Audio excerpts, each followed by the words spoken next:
corruption. It ends today! Hello, and welcome to our Yellow Turban Let's Play. We are on turn 102, playing as Yi, the leader of the people. Now anybody with a keen eye will notice that we're not in his starting location, and if we click on the records tab at the top here, we can take a look at the territories which we have owned, and if we go back to the start of our campaign in 190 CE, we can see that we were originally based in central China.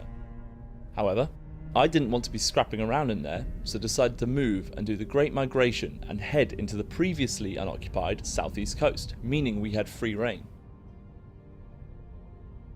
Now you can see that over the last 19 years we have expanded into the empty territory relatively peacefully, and this playstyle really suits Yi, as he benefits from population bonuses, which is the perfect segue for us to look at the faction screen. The Yellow Turbans have a lot of unique building chains, and Yi is no exception. He has the Village Healer building tree, which provides bonuses to both population growth and public order. These buildings become invaluable as your empire grows and expands. In particular, the public order benefits help offset the negative effects of being densely populated. Yi also has a unique occupation option for when we take settlements, but more of that later in this video. And rounding it all out, we have access to a unique unit, the Yor Xia, heavy assault sword and shield infantry, which act as a strong front line with their high armour. Plus, the faction benefits of increased replenishment and reduced recruitment costs for large population mean that we can pop up armies very quickly.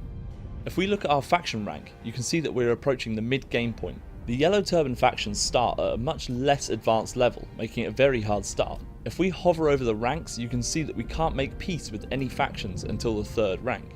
You might now be realising why we migrated our whole faction southeast. And if we hover over Empowered, our current rank, you can see that we've been able to set up trade agreements with regular factions, which has given a nice boost to our economy. The next rank, which we aren't too far from achieving, will trigger the 3 Han factions to declare themselves Emperor. If you want to see more details on this, check out our video on mid-game gameplay. The last rank for us to achieve is Enlightened, which will allow us to create alliances, coalitions, and open vassalage options. These initial limited diplomacy options can make for an interesting but difficult campaign for the Yellow Turban Rebellion. Back to the campaign map, we can see that we have very high population in our settlements, which is giving us huge bonuses to our peasantry income and will benefit our recruitment in any future wars. Growing and biding our time on the coast means we can slingshot ourselves into existence and rid China of its corrupt rulers and free the people.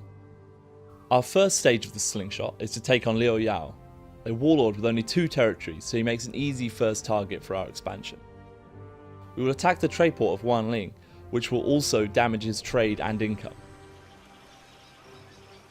We can see our leader, Yi, currently moving up the Yangtze River with his army. Let's move onto the land and attack this resource.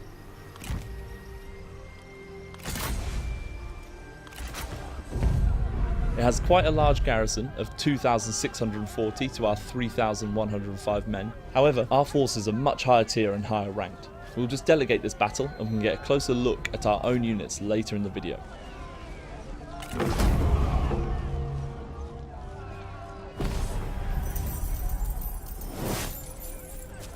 In the post-battle screen, we can see that we have a new option, as part of Yi's unique faction traits. We can occupy and aid the wounded, which provides some nice benefits to help us integrate and expand into our new territory. The key things to note are the additional faction support and the huge population buff of 100,000.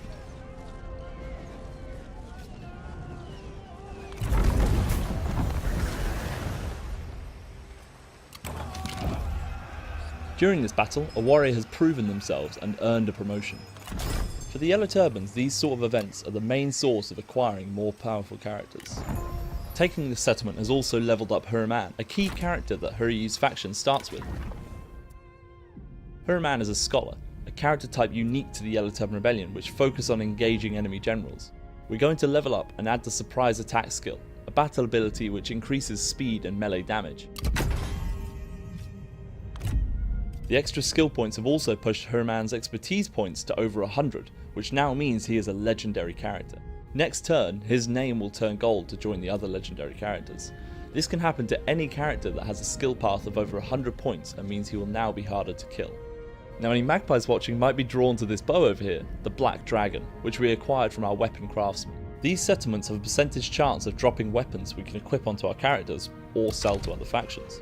In fact, Yi also has one. We're going to upgrade the building chain here, which increases the percentage of a weapon drop.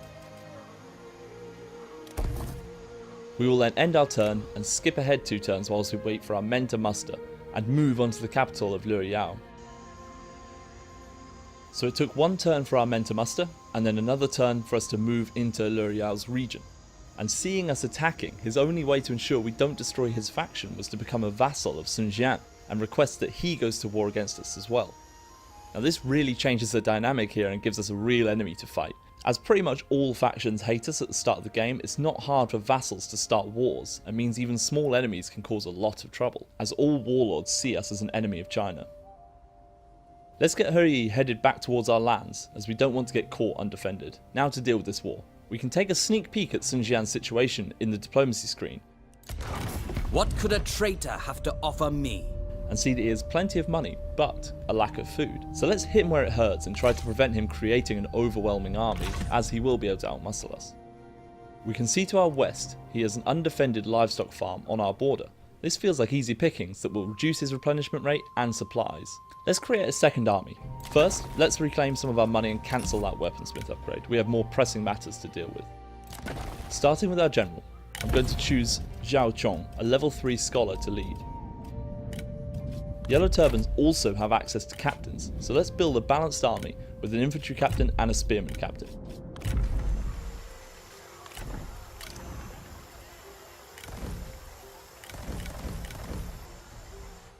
Due to our high population, it only takes 2 turns to muster our army, and then a further 2 turns to move down to their settlement. As for Yi, we're going to move inland just in case Sun Jian tries to attack our rich farmlands, before we move up towards the small town of Jindu. Before we end this turn, we have a reform we can research. The Yellow Turban tech tree works more similarly to a traditional Total War one, where you wait for the research before reaping the benefits. The 3 scrolls of reform represent the 3 aspects of the Yellow Turban philosophy: heaven, land, and people. The Book of Heaven offers new options for scholars and upgrades to esoteric and industry buildings. The Book of the People offers new options for healers and upgradings to housing and commerce. The Book of the Land offers new options for veterans and upgrades to farming and organisation buildings. If we hover over some of the reforms, you can see that we can also unlock a lot of high tier units, some of which we already have. Each section is unlocked the higher your faction rank, with the final 3 reforms unlocking new court positions. We actually need to go into our court screen, so let's head over to it. The Yellow Turban Rebellion characters don't have a desire for leadership positions early on in the game, so you won't need to juggle those egos to keep your characters happy, meaning the positions are much less for political gain but for faction benefits. However, as your faction grows, they will start to care about those leadership positions. We need to replace our great commander, as our previous one just passed away. So let's select Gongdu, who is actually a leader of one of the other Yellow Turban Rebellion factions, which at this point during my playthrough has been destroyed, so he fled to join us. If we hover over him, you can see the benefits this provides. Now this leaves a local leader position open. We're going to choose Zhe Wei Zhang, as he provides a vital public order bonus. Local leaders are essentially administrators who will boost construction, population growth, and trigger other effects depending on your character's attributes. Now let's skip ahead a few turns while we move our armies into place. We're actually 5 turns on now, and Sun Jian's son, Sun Qian, has moved to defend their vital farmlands, so we haven't been able to progress.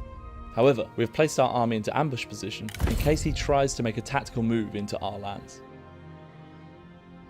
Yi is now 1 turn away from Jindu, but it looks like Sun Jian was moving into our lands and we have managed to intercept him.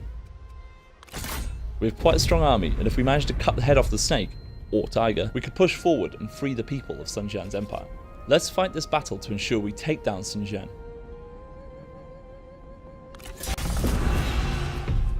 Now on the battlefield, here we are at the Battle of Jindu, potentially the future resting ground of Sun Jian and his heir, Sun Ce. We can see the town itself in the distance, shadowed by these pillar mountains. On the battleground itself, we can see the rich farmland with rice paddies, and a river creating an interesting battleground to be used as a natural defence for Sun Jian. The forest between us also gives a perfect opportunity to stay hidden, right up until we meet his army face to face, sword to sword. This battle gives us a really good chance to take a look at our unique units. Quite a few of these are unlocked from our tech tree. I'll leave the information panels up so you can pause and take a closer look if you'd like. Now let's take a look at our characters. First, Huraman, who as you can see is now a legendary character with his name in gold. He excels at engaging enemy generals with his mat shui, plus his ranged capability with his bow, the Black Dragon. Next we have Gongdu, a veteran who can use his two-handed mace to hold out against the bulk of the forces. And rounding it all out we have Huryi, our leader and healer. He acts as more of a support unit and will inspire and support troops. However, should he get into combat, he has his spear, Ancestral Pledge, which we've unlocked during our campaign from the weaponsmith. Now onto our army. The Yellow Turban Rebellion army, as you'd expect, is not as structured as other armies. However, they do have a lot of strengths. Formations are only available through ancillaries, like we have here, or through special units like the Bringers of Righteousness. They're a medium glaive and bow infantry with both ranged and combat capability. They've used their wealth to buy their own armour and weapons, and they can be placed into a formation as you can see here. The Yorxia are ranks of the most experienced Yellow Turban warriors and the fight against tyranny. With their strong armour and shields, they're perfect frontline infantry and start with guerrilla deployment. Contrary to that, we have the People's Warband, who are perfect for assault with their dual swords, but weak against ranged fire. Made up of merchants and craftsmen, they carry dual sabres and armour looted from city armories. Rounding out Huryi's retinue, we have 2 units of Yellow Turban horsemen. Made up of brigands and bandits, they now fight for the Yellow Turban cause. They aren't the strongest cavalry, but are fast and pack a punch with a charge. Now onto Gongdu's retinue. He has an item which allows for his entire retinue to have guerrilla deployment. First, the Virtuous Noblemen, the only axe cavalry in the game. These noblemen have renounced their former warlords to seek justice and redemption, and make excellent flanking cavalry. At this point, I'm now going to change the unit cards to the alternate version now, so you can see both options and compare them for the Yellow Turban units. Next, we have the Yellow Turban Spearmen. Former bandits, they now fight for the cause. With their spears and shields, they deflect both cavalry and arrows. Which brings us on to the Horseback Huntsmen. As you'd assume, previously local hunters, they now fight against tyranny as well. They make excellent skirmishers, but should be kept out of hand-to-hand combat. Fellow hunters, the Men of the Forest, make for perfect archers. They don't suffer from terrain penalties, so could prove vital in this fight with trees, hills and rivers to deal with. Next to those we have the Yellow Turban Archers, a mid-tier archer unit. They are raiders and idle soldiers will actually burn down nearby buildings. Finally, onto Huraman's retinue.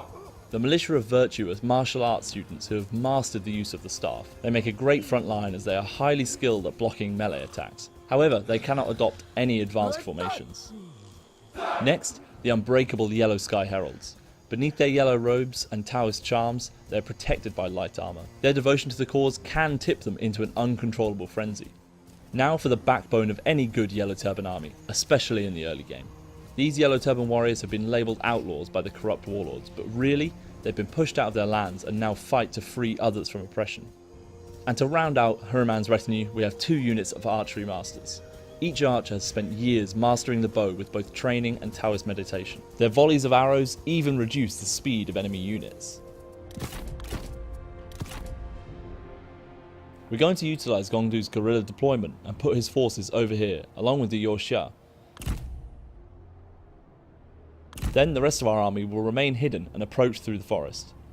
I will leave you with some shots of the battle and you can see these units in action.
As we saw, we defeated Xinjiang and Sun Ce, and have managed to capture them after the battle.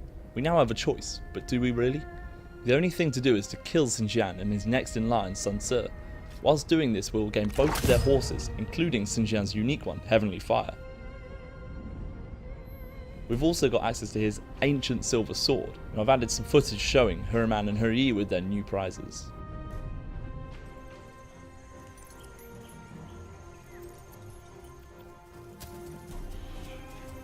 We've won this battle, but it's only the beginning of the war on tyranny, and it will be a long time until the skies are yellow. Thanks for watching this Yellow Turban Rebellion campaign Let's Play. If you want to play the Yellow Turban faction for yourself, you can get them for free by pre-ordering Total War 3 Kingdoms or purchasing up to a week after launch. They're also available as part of this beautiful collector's edition.